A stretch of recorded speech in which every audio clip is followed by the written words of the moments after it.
December 2008. Bernie Madoff drops a bomb. It's all a lie, one big lie. $65 billion, zero trades.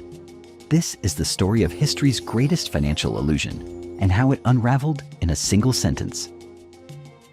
To understand the con, you have to understand the man and how he built trust before he broke it. Before Bernie Madoff became the human embodiment of whoops, there goes your retirement, he was something way more dangerous, a respectable guy. You see, Bernie played the long game. He built his empire wearing a tailored suit and a disarming smile.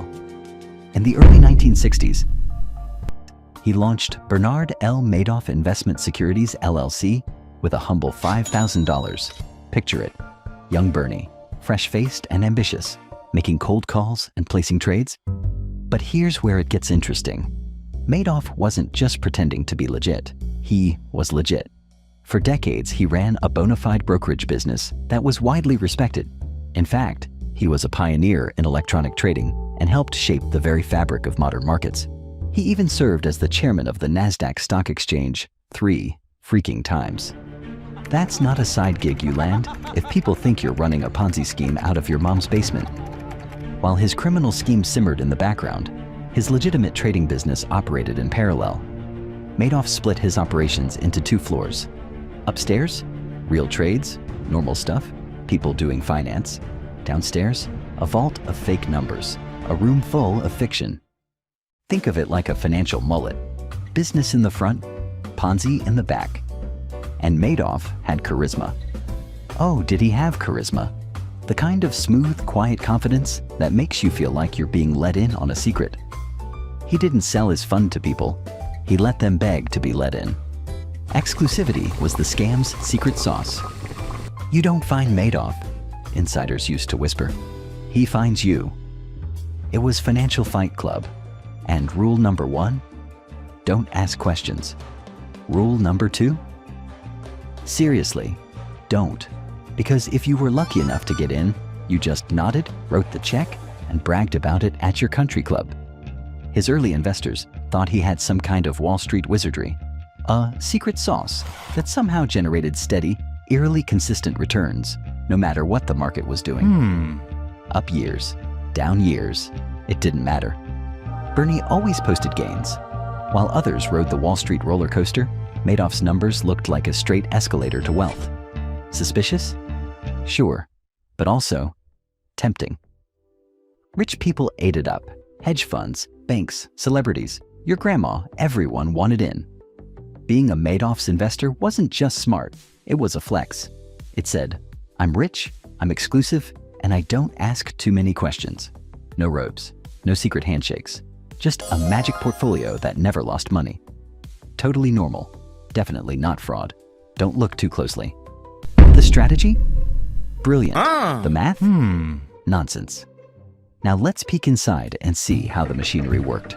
Turns out, Madoff wasn't using fancy Wall Street wizardry or top-secret trading algorithms. Nope. His empire was powered by the financial equivalent of trust me, bro. It was a good old-fashioned Ponzi scheme. Not new, not fancy. Just the classic take from Peter to pay Paul scam with extra paperwork and expensive suits. Here's the setup. Investors gave Bernie money. Bernie promised perfectly consistent returns, like 10 to 12% every year. Rain or shine, crash or boom. Madoff's magic box always made money. The secret sauce? Something called split strike conversion. Sounds fancy, right? Like a move from Mortal Kombat, Wall Street edition? But really, it was just finance gibberish, a distraction spell. Basically, shut up and let me cook. But here's the twist. He wasn't investing any of it. Instead of actually buying stocks or options, Madoff just pocketed the money. And then when clients wanted to withdraw, he paid them using funds from new investors. That's it. That's the entire scam. But Madoff didn't stop at simply recycling money. He orchestrated an entire performance to keep the illusion alive. Clients got monthly statements with fake trades that looked picture perfect, buying low, selling high, dividends rolling in on time. The timing was always suspiciously ideal. It was like watching a slot machine that only hit jackpots every single time. These reports were generated using an ancient IBM AS400, Basically, a glorified dinosaur computer. But for Madoff, it was the perfect illusion generator. It printed out fake trades so boring and normal, investors thought, ah yes, safe, boring, my favorite flavor of fraud. And Madoff wasn't doing all the legwork himself. No, he was smart enough to outsource the scam through feeder funds. Intermediaries who raised billions from institutions, celebrities, and everyday investors and funneled it right into Bernie's black hole. These feeder funds were like hype men in a rap battle, hyping up Bernie as the unbeatable genius. Some believed in him. Others just liked the paychecks. Either way, they brought in the fuel that kept the Ponzi engine roaring. But if it was that obvious, why didn't anyone stop him? Well, they tried. One man, Harry Markopoulos, sounded the alarm for years. His numbers don't add up. I can't replicate them. He's a fraud. He told the SEC. The SEC said, interesting. We'll look into it. And then they didn't. Or they did, badly. They asked Madoff for his trading records. He handed them fake ones, and they went, wow, what a responsible man. They gave him a metaphorical gold star and sent him on his way. This wasn't just a failure of regulation. It was a failure of imagination. Nobody could believe someone so respected, so connected, could be so fundamentally fraudulent. Until the market collapsed and the magic ran out. Cue the ominous music. It's 2008, and the global economy is basically a dumpster fire rolling downhill. Lehman Brothers? Gone. Housing bubble? Burst. Stocks? Plummeting like a Wile E. Coyote cartoon. It was chaos. And in the middle of it all, Madoff's investors, once loyal and quiet, started panicking. They wanted their money back. But here's the problem. Madoff didn't have it. His whole empire relied on new money flowing in to pay off old money going out. But in a crisis, new money dries up. Withdrawals skyrocketed. Bernie faced $7 billion in redemption requests and had just a few $100 million in actual cash. And that's when the illusion started cracking. Behind the curtain, not a wizard, just a guy with empty pockets and a whole lot of fake math. On December 10th, 2008, Bernie invited his two sons, Mark and Andrew, into a quiet room. These sons were executives in his firm, but not part of the fraud. And then, without ceremony, he said, "It's all one big lie." Imagine hearing that from your father, your boss, someone you trusted your whole life. No elaborate confession, no sob story, just cold, clinical truth. And to their credit, the sons didn't hesitate. They lawyered up, and the very next day they turned him in, December 11th. Ding dong, FBI calling. Madoff greeted them at the door like a man accepting his fate.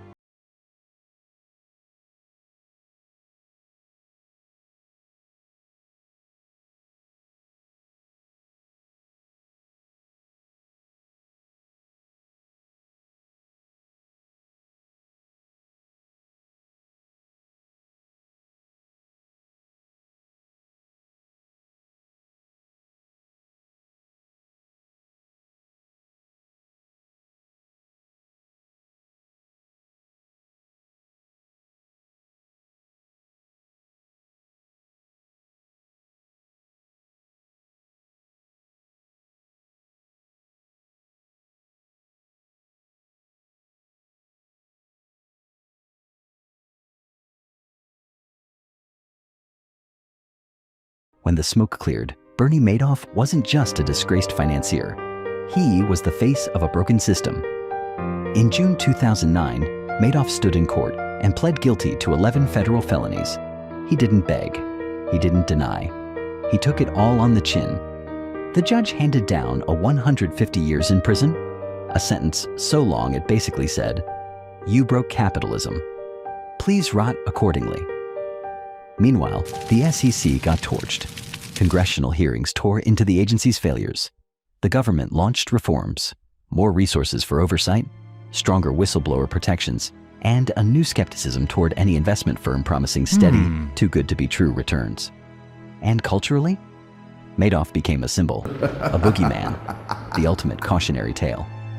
Books, interviews, dramatizations flooded the market. Robert De Niro played him in HBO's The Wizard of Lies.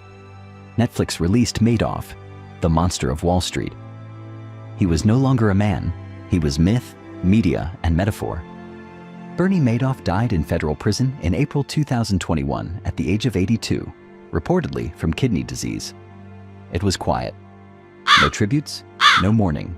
Just a final period on a very long, very crooked sentence. The story of Bernie Madoff isn't just about fraud. It's about trust, about how easily a well-tailored lie can seduce even the smartest people in the room. It exposed a truth far more unsettling than any one man's deception. That sometimes, the greatest danger isn't the villain you can see, but the one hiding behind a smile, a title, and a spotless record.